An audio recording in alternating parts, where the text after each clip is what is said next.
Kakinada rural మండలం రాజుల తూరంగి గ్రామంలో సిద్ధి బుద్ధి సహిత దశహస్త అలంకార భూషిత శ్రీ లక్ష్మీ గణపతి స్వామివారి దేవస్థానంలో ఘనంగా వినాయక చవితి ఉత్సవాలు ప్రారంభమయ్యాయి. ప్రముఖ ఆయుర్వేద వైద్య నిపుణులు భగవాన్ దంపతులు స్వామివారికి ప్రత్యేక పూజలు నిర్వహించారు. ఈ సందర్భంగా ఆయన మాట్లాడుతూ గత 20 ఏళ్లుగా ఈ ఉత్సవాలను ఘనంగా నిర్వహిస్తున్నామని వివరించారు.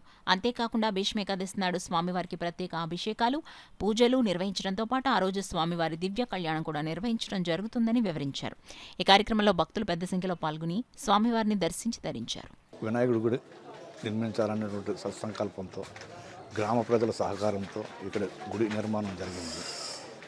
ఈ గుడి నిర్మాణంలో ఉన్నటువంటి విగ్రహం మన దక్షిణంలో లేనటువంటి ఏరియాలో ఉన్నటువంటి స్వరూపం అంటే సిద్ధి బుద్ధి సహిత దశహస్త అలంకార భూషిత అంటే ఇద్దరు అమ్మవార్లతో కలిపి ఉన్నటువంటి స్వరూపం, 10 భుజాలు.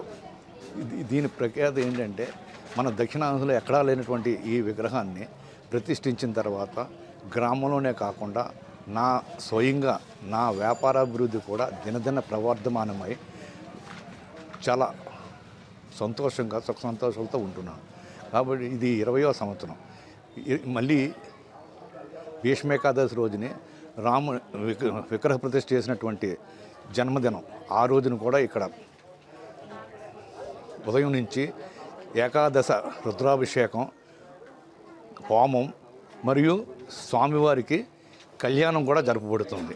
కావున ప్రజలందరూ ఈ ఆలయానికి విచ్చేసి తమ కోరికలను సిద్ధించుకోవాల్సిందిగా కోరుతున్నారు.